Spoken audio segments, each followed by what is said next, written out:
তাহলে একজন ড্রাইভিং ছাত্র যখন এই ড্রাইভিং সিটে বসবে সতর্কতার সহিত গাড়ি চালাবে, সেটি তো তুমি জানো তো। জি ভাইয়া। তাহলে ড্রাইভিং সিটে বসলে বুঝতে হবে যে 1 সেকেন্ডের কোনো ভরসা নাই, বুঝতে পারছো? জি। গাইস, আপনারা দেখতে পাচ্ছেন আমার ড্রাইভিং ছাত্রে আলিফের গাড়ি চালানো।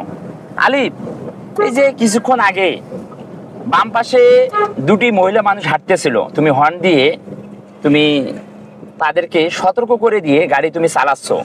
আবার বাম সাইডে দেখো গৃহপালিত পশু বাম দিকে আসতেছে, এই যে তুমি আস্তে ধীরে গাড়ির গতি কমাই নিয়ে আস্তে ধীরে গাড়ি চালাচ্ছ, খুব সুন্দর হচ্ছে। তাহলে কখনোই কি রিস্ক নিয়ে ঝুঁকি নিয়ে গাড়ি চালানো যাবে? গাড়ি চালানো রিস্ক নেওয়া যাবে না। রিস্ক নেওয়া যাবে না। তাহলে একজন ড্রাইভিং ছাত্র যখন এই ড্রাইভিং সিটে বসবে সতর্কতার সহিত গাড়ি চালাবে, সেটি তো তুমি জানো তো। জি ভাইয়া। তাহলে ড্রাইভিং সিটে বসলে বুঝতে হবে যে 1 সেকেন্ডের কোনো ভরসা নাই, বুঝতে পারছো? জি।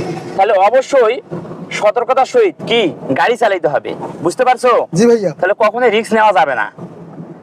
একটি রিস্ক কি দুর্ঘটনার কারণ।